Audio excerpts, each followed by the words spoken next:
Hey guys, it's Jess Fox with CedarFIT, and I'm going to take you through your strength workout today. Be sure you started your heart rate and you've got your phone going with that monitor. That way you can track some of the heart rate that you may have today. Also, be sure you've done your warm-up stretches. It's so vital. We can't enforce it enough how important it is to be getting those warm-up stretches in and the cool-down stretches in at the end. As much as we use our body to get stronger and be healthier, we've also got to rehab it, take care of it, and make sure we're giving it that TLC. Okay, so for today, to get us started, we have a quick foam roll for the quads. So the quads are the four primary muscles on the front of the thigh. They connect up into the hip flexor, front of the hip, and then down in towards the knee, some around the outside of the knee, some around on the inside of the knee. So if you have any hip pressure, hip discomfort, or knee discomfort, quads can be responsible for some of that. So for the quad roll, you're going to go straight down onto the foam roller. I like to start it right at the top or bottom of my hips, right where the top of the quads are. Army crawl yourself forward, keeping your hips up. Find those areas of tension and hold. So right here, I can feel some added tension, probably about a 7 or an 8. So I'm going to hold it there until those cut down in half. And then I'm going to continue to army crawl myself forward. Once you get just above the knee, bend up those legs, and then you can go a little bit further right towards the very end of it.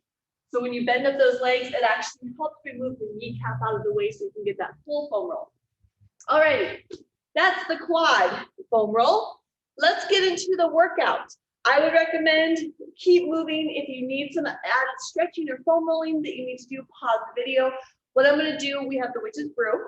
3 sets of exercises. Each set has 3 exercises in it. So what I'm going to do is just lay out one set at a time. Therefore, I'll lay out set A. You'll have a 30-second water break. You'll keep moving. I'll lay out set B. And then once we're done with B, I'll lay out set C on that 30-second water break. So really quickly, before we get started, your timer today, 25 and 7. 25 seconds on, 7 seconds off, 6 times through each set. And as I stated, 30 seconds in between each of those sets. Looking ahead really quick, some things that you may want to have prepared as far as equipment would be if you use any bands for a squat row or a pull-up, make sure those are accessible.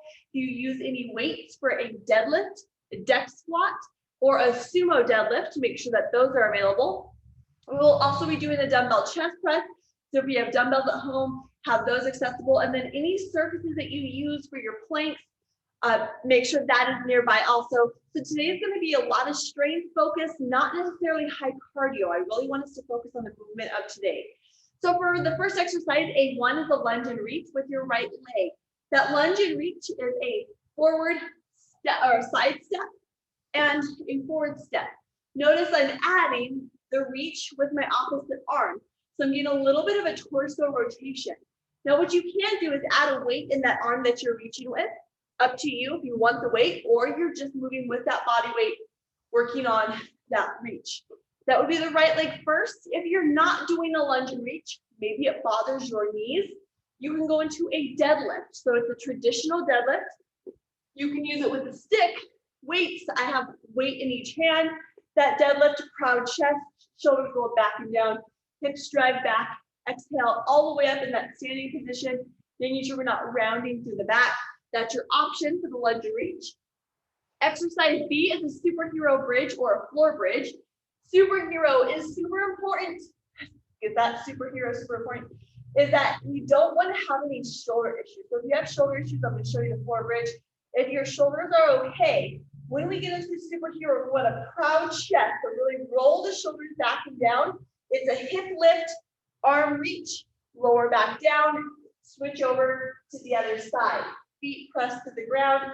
If you do have shoulder or wrist discomfort, it's a floor bridge.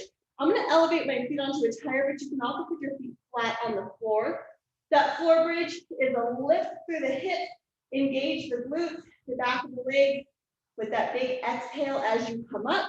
And then the last exercise that I'm going to lay out for right now is a pull-up or a plank push-pull. So notice there's a lot of options in today's workout. I will lay out the primary exercise each the first time through, and then I'll lay out those options the second time through. So we have a pull-up. That pull-up, grab onto the handles, my hips and knees stay bent, draw the shoulder blades down, exhale, pulling all the way up and through. If you don't have handles at home to work with, it's a plank push-pull. Similar muscles are being used, except we're in a plank position. So for this plank push-pull, fingertips are wide. On the outside edge of that surface that you're working on, push the hips back, exhale, pull the body weight all the way through. Now, if you are not doing any planking variations due to wrist or elbow discomfort, first, of course, you can always do a forearm plank. If that's not an option for you, you can go onto your back and do a iso core with that optional dead bug. So extending one leg out and then the other. Any plank variation that we do can always be pulled out and an iso core or a dead bug put in place. Let's get started. I feel like I've laid out everything already.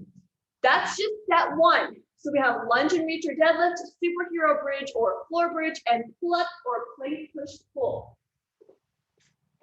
Here we go. L lunge with that reach or deadlift.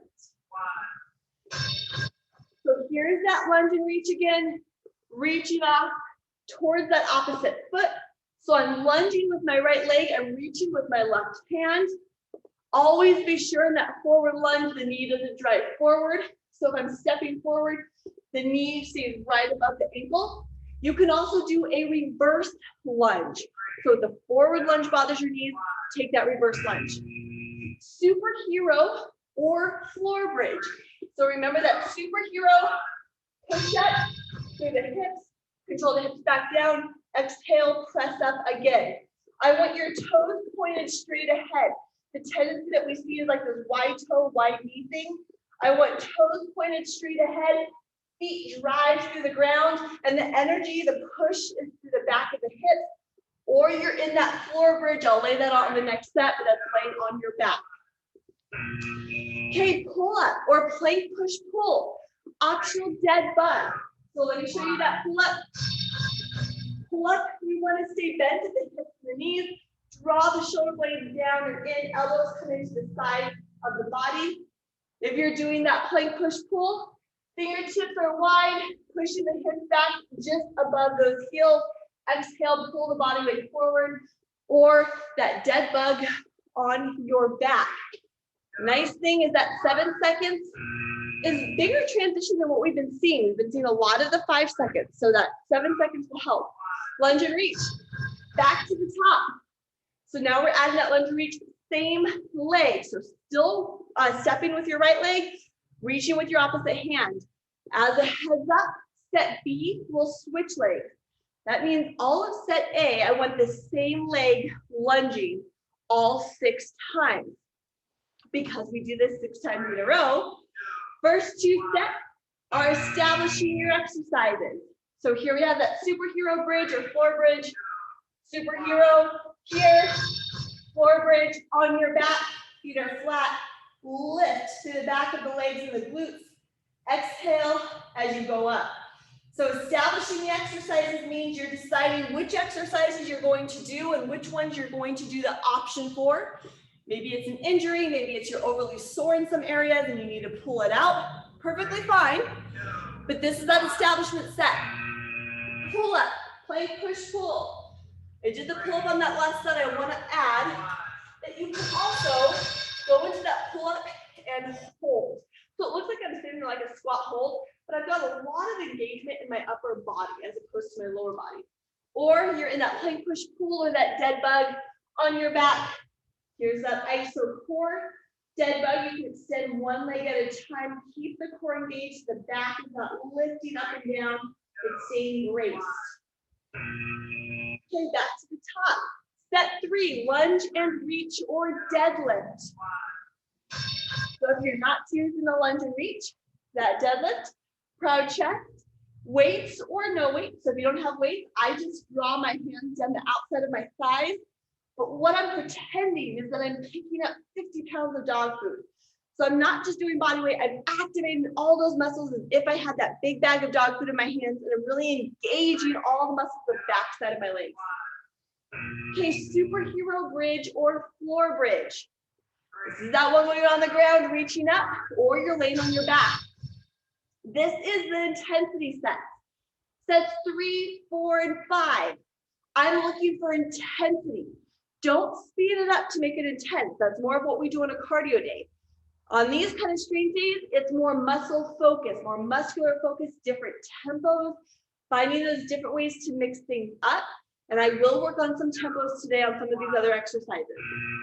Okay, pull up, plank push pull, or dead bug. For that plank push pull, let's say you're removing the plank push pull because you're feeling some tension in the lower back and neck. You can hold that plank, set those shoulders down, brace up that core, try to find that shape. That plank push pull though is like you're trying to get out of that swimming pool. So you're using the upper body to pull yourself forward. The legs are kind of just hanging out. Very similar to a pull up on the handles. Back to the top. Lunge and reach. We're still on that right leg or deadlift. On that lateral lunge, hips need to drive back. So I don't want to see the hips coming forward. I see a lot of this happen where the hips stay in place and the knee drives forward. I need to see the hips push back if you're trying to reach the wall back behind you. That forward lunge, protecting that knee. Or if you need to turn it into a reverse lunge, you can do that as well. Moving on from that to your superhero floor bridge. So laying on your back, or you're up in that upright position with the superhero. This is finishing off step 4 after we have our pull-ups, I should say. So we're still looking at intensity. For the floor bridge, as you lift your hips, try taking your knees a little wider. As you lower your hips, take your knees a little bit closer together.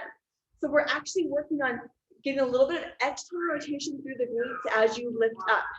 And I may show that on the next set. I know it's a little bit hard to explain. Pull up, plank push pull, dead bug, or iso core. The pull up and the plank push pull are nearly identical in the muscles being used. They're very different looking exercises with very different equipment. But the main focus is upper body, shoulders, lats, core, obliques, as opposed to leg drive. So it's a lot of upper body on both the pull-up and the plank push-pull. Back to the top. Okay, that was the finishing of step 4, going into step 5. Lunge and reach or deadlift. For your deadlift, maybe you've been doing quite a few deadlifts lately. Maybe you want to turn it into a single leg on this set, and on your last set, you turn it into the other leg. Your call. Feel free, like you can replace the regular traditional deadlift with different variations. Doesn't always have to be the traditional deadlift unless that's what you enjoy and you get the benefits from. But it is good to mix it up. Okay, superhero floor bridge. I'm going to think on that last step.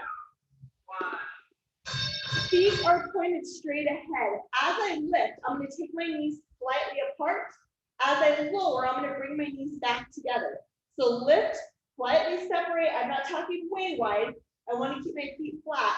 Bring them back together. Lift, slightly separate, bring them back together. But keep those feet flat, firmly on the ground. So the drive is through the glutes and the hamstring. Okay, let's go pull up. Plank push pull. Iso core. Now, if you're choosing the floor bridge and the iso core dead bug, you're already on the ground, stay on the ground. Just be sure when you get up, you roll over to your hands and knees and that you don't kick yourself up with your feet. We turn off the core and we can end up throwing out a hip, lower back, or getting lightheaded. So always roll over to your hands and knees when you're getting up off the ground. This is that lunge and reach. Now we're going into your lunge and reach. I keep jumping the gun on that timer. So don't jump the gun like I do. Remember, all the way through those 3 seconds. Last time through, set 6. Lunge and reach or deadlift. As we stated in some of these past exercises, if we're cutting that timer when you start to say the 3, which I think I'm partially causing that, if that is happening, we're going to lose out on a few minutes of important work time. So go all the way till that screen turns red or all the way till that timer goes off. Just think of that countdown as transition and you're preparing for that transition. Okay, superhero bridge, floor bridge, last set. If your shoulders or wrists are starting to bother you, turn it into that floor bridge with your feet flat on the ground. Both the superhero and the floor bridge, we want our feet flat. I really want the focus to be back of the legs and glutes and a little bit of those lats if you're in the superhero. Big exhale as you lift, Inhale as you lower back down. Last exercise of set A.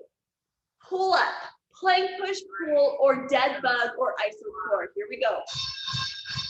Now on this next rest, you'll have a 30-second rest. As soon as this timer goes off, the screen will turn yellow. You'll have a 30-second rest. I am quickly going to lay out set B. You'll grab your equipment and we're gonna get started. Grab a small sip of water on that rest, but keep moving. So don't stop everything. Grab your sip of water, jog in place, keep active. Okay, here's your rest, water break. Set B, we have a lunge and reach, same exercise that we had on set A1, except it's your other leg. So we're gonna do your left leg now. If you're not doing the lunge and reach, you're gonna go into a deck squat, tapping down to that surface, exhale, stand. B2 is a squat row. Squatting the hips back away from the heels, draw the shoulder blades down and in. If you don't have a weight or if you don't have handles, you can do a renegade row, drawing that arm up and lowering back down. Third exercise, forward plank crawl or plank knee in. Okay, back at the top, lunge and reach with your deck squat or optional deck squat. So here's my lunge and reach. If that's what I'm choosing, if that's what I chose on set A, that's what I want to choose on set B.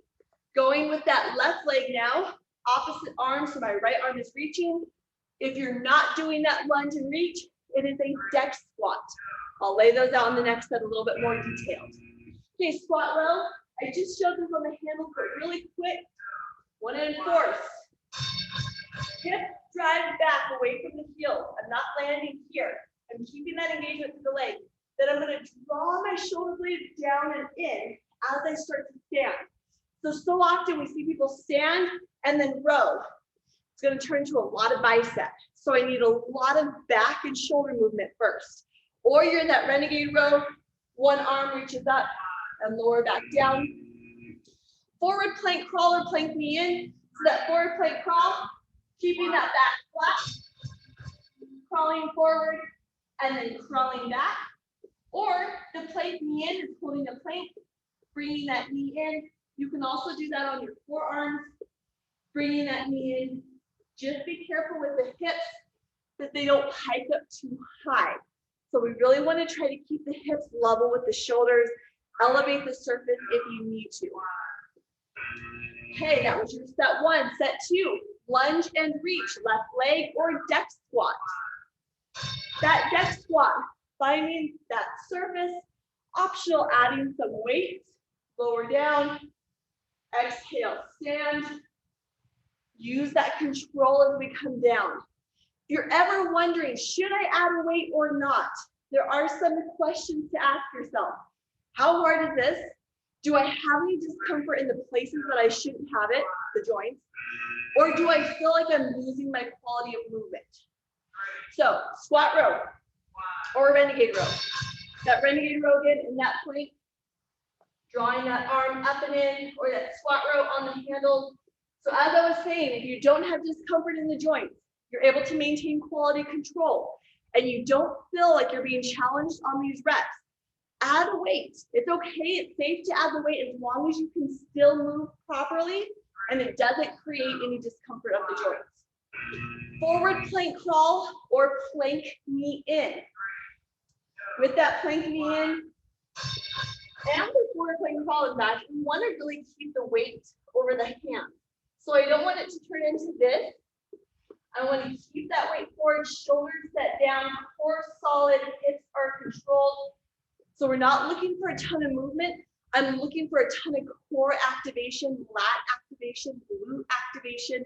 So a lot of muscles being used, but not a lot of speed in today's workout. Lunge and reach, left leg or deck squat. Let's count a tempo for the deck squat. Down, 2, 3, up, 2, 3, down, 2, 3, up, 2, 3, down, 2, 3, up, 2, 3, down, 2, 3, up, 2, 3. Okay, moving in, squat row or renegade row. So the reason why the renegade row works is the squat row and the renegade row. They do use other muscles, but the really primary movement is this. Shoulder blade comes in towards the middle of the back, utilizing the muscles right here and the lats. So in that renegade row, on your tire, the edge of your couch, the edge of your fireplace, the edge of your coffee table, we're really utilizing those muscles to draw the shoulder blade in, just like we would on a squat row. Okay, forward plank crawl, plank knee in. Forward plank crawl or plank knee in. Pretend you have a medicine ball on your back, and it's a 20-pound medicine ball. Two things that's going to make you think about. One, engage extra muscles to hold that 20-pound medicine ball up so it doesn't bother your lower back. And two, your hips should not be going up and down side to side to where the medicine ball falls off. So stay in control of that movement. Back to the top, lunge and reach, deck squat. And here we go, into that lunge and reach, deck squat. This is your step 4, so we're still looking at intensity. This should still be focus of intensity, and that doesn't mean faster. It doesn't mean you have to pile yourself with weight. Sometimes it means more muscle activation, brain and body connection. The brain telling the body to activate a few extra muscles in every movement. Squat row or renegade row. That initiation through the shoulder blades first. A lot of times, and I think I heard this in one of the other videos, which is a really great way to say it, if you're in your squat rows and your biceps start to kill you, like they're burning out, that means you're probably bicep curling your rows as opposed to pulling through the shoulder blades. So we should initiate that movement with the shoulder blades, follow through with the biceps. Biceps come second in your squat rows and in your renegade rows.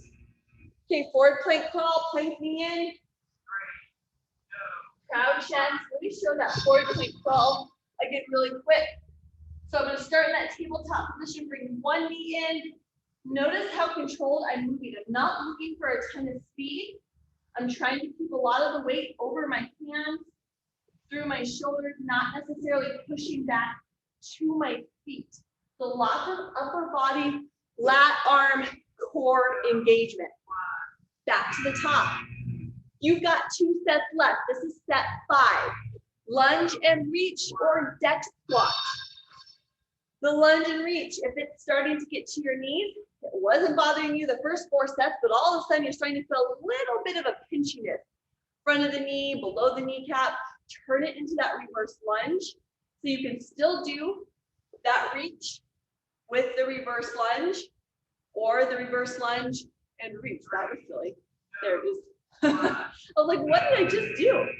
Back or on to number 2, squat row, renegade row. That squat row, as stated on that last set, I'm going to turn it a little bit to the side. So as I start to stand, draw the shoulder blade down and in. You should be able to see the wrinkling happen through my shirt. So it's a lot of focus in that movement, not necessarily the stand. I want it to be through the back, through the shoulders. Initiate it there. Okay, forward plank crawl, plank knee in. None of these exercises should be felt. Neck, shoulders, hips, knees, elbows, wrists. Those are joints. Joints should never feel sharp, pinchy, painful, achy. And if they do, we remove that exercise and we do a different variation so that we can continue to be successful without breaking anything down. Never push through joint discomfort or pressure. The thought is, if your quads are tired, your hamstrings are tired, that's okay. Your knee is hurting, that's not okay. Lunge and reach, final set. So going into that lateral lunge, forward lunge, or lateral lunge, reverse lunge, depending on how your knees feel. Slowing down that tempo so you can really, really focus on it. Deck squats should only be done to the depth that they are comfortable. I don't need you to go down to the ground. I don't need you to go to 90 degrees if it creates knee pain or pressure. Okay, squat row, renegade row. If you're in that squat row, pull, pull, pull through the back first, follow through with the bicep and the arms. Back, shoulders first, arms, bicep second. Same thing with the renegade row. If I'm in that plank renegade row, I'm going to initiate the movement to the back line of my shoulder and lat, lower back out, and initiate it on the other side. Hang there, stay there all the way through, moving into forward plank crawl, plank knee in, final exercise is set B. So that plank knee in, controlling the hip, controlling the shoulder. Same thing with the forward plank crawl. Stay in control of your movement and keep the weight over the hands. So we're not pushing all the way back to our feet. We're really keeping that weight forward so that we're keeping it in the lats and the upper body.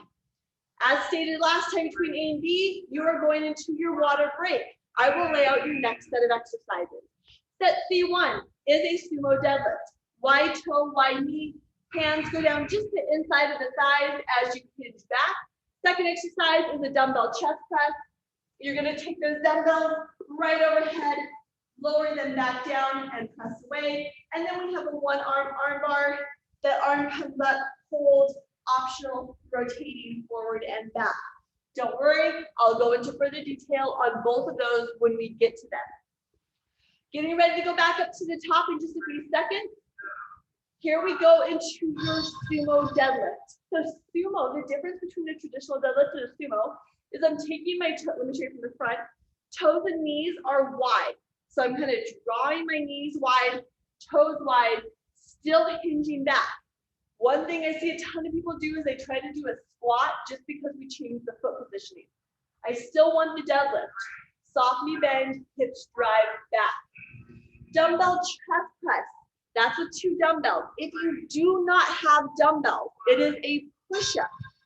So going into that push-up position, at backside of the couch, your TRX handles if you have them, going into that push-up, lower the chest down, exhale, press away. Another option would be a medicine ball chest toss. So if you do have a medicine ball at home, you can chest toss to yourself. The whole point here is now when you transition into the third exercise, you're already on the ground. One arm arm bar. I'm going to start on my back. I'm going to draw my body over to the side. I'm going to pull my toes back towards my face. And what I'm trying to do is engage the top side oblique. So that right along with the side seam of my shirt, trying to utilize those muscles. Feet are off the ground if you can. That arm is up into that hold. You can hold a dumbbell, a can of beans, something up here. Hold and breathe and release. I will go through that in detail again. Careful getting up. Don't kick the legs up. You'll get lightheaded. Deadlift, sumo deadlift. We've talked about this before, but you can always use, I don't know where my stick went, the stick on the back, going into that sumo deadlift there. Or if your back is in good alignment, you can take the stick down the front of the thighs. Keep equal weight, toes and heels, equal weight in your right leg and your left leg. So we want to keep that weight equally distributed. Dumbbell chest press, optional push-up. Let me throw another one out there. If the dumbbell chest press and the push-up are not options for you, turn it into a dead bug or an isocore, just like we did on set A. You need that dead bug or that isocore. It still gives a ton of good core activation, but it doesn't activate the neck, doesn't activate the top line of the shoulders, and hold the isocore. We don't want to feel it in our lower back, so be aware of that. Okay, one arm arm bar. I'm going to show that again. From this angle,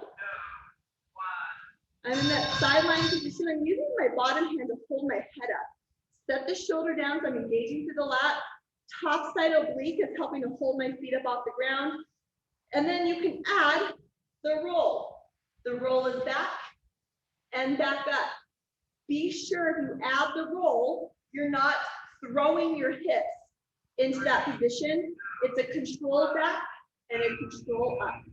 Okay, getting up slowly onto your hands and knees. Sumo deadlift. Solid, solid, solid through the core. Core is involved in every exercise we do. Think about your isocore, your plank, and that same core activation should be anytime we're cleaning the toilets, cleaning the sinks, pulling weeds, planting new plants, picking up an animal, bathing an animal, doing a deck squat, doing a kettlebell swing.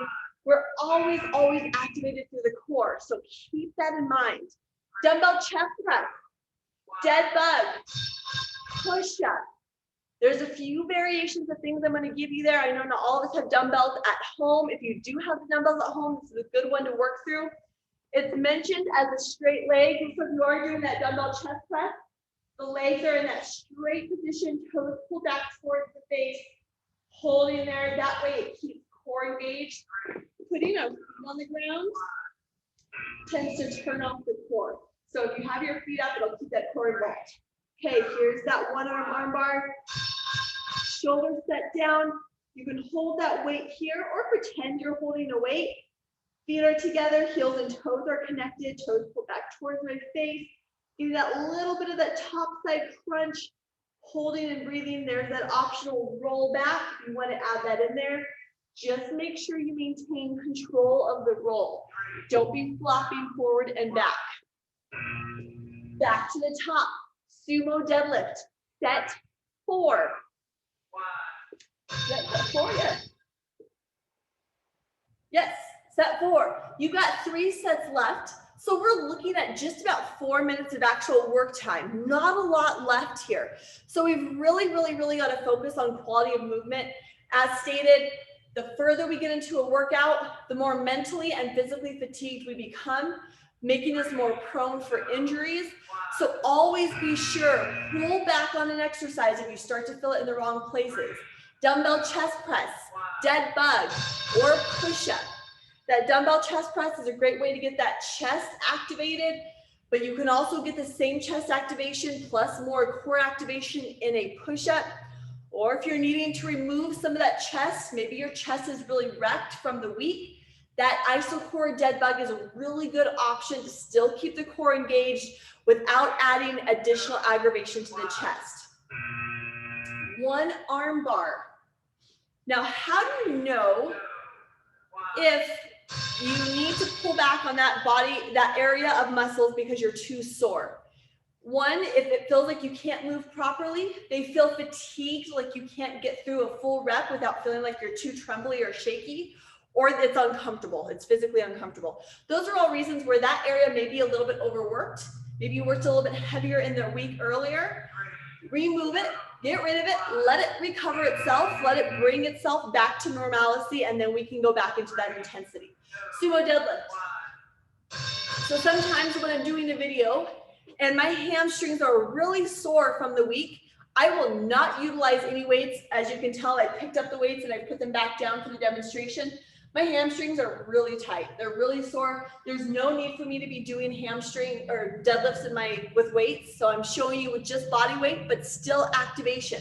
So I'm still working, but I'm just not adding the additional weights. I'm utilizing my body weight. Dumbbell chest press. Laying onto your back. Push up. Isocore dead bug. We are coming in almost to the end of your set 5. So we still are in that intensity set, but because this intensity set falls at the very end of our workout, we need to slow things down, be in total control of our movement, especially if we're adding weight. So anytime we add weight, our focus of the muscle engagement has to really be kicked on because we don't want to hurt ourselves when we add extra weight. One arm bar with that side roll. You can hold in that one arm bar, which I like because I can really feel the top side of my muscles engage. But you can also add the roll back and forward as long as you're, like I said, not throwing the hip to get that movement. You should be really going hip and shoulder at the same time if you're adding that roll. Okay, finish all the way through that timer, not yet. There it is, back to the top, one and done. Sumo deadlift. Let's say you started with weights on your deadlift and everything felt great until the last set. You started to feel your lower back or your neck. Put those weights down and do like I'm doing, work on just the movement. So we're really perfecting that movement. We're still engaging the legs as much as possible, but with body weight, still good benefits. Maybe not the same muscle activation, but there's still some good benefits from it. Dumbbell chest press, optional push-ups or dead bug, working in that range that you need it. If your chest is feeling extremely fatigued, you can take your dumbbells and hold them above your chest and just go into that rack hold, holding them up there as opposed to going up and down. If your chest is feeling that level of fatigue that you need to kind of pull things back a little bit, I'm okay with that. That means you've done what you need to do and you can still survive enough to come back tomorrow. That's important too. We don't want to ever wreck you so much that you can't come back the next day. Okay, one arm bar, final exercise, 23 seconds. That one arm bar, really try to focus on that top side seam of your shirt. So if you look down at that side seam, lift your legs up just slightly off the ground, pull the toes back towards the face, and be solid, solid, solid as much as you can through that hold. Be sure to breathe. We're coming down into those last about 5-6 seconds here. So hold it all the way out. Wait till that timer goes all the way. And there it is. I'll let the growl happen. And you are done. Thanks for being here, guys. We'll see you next time.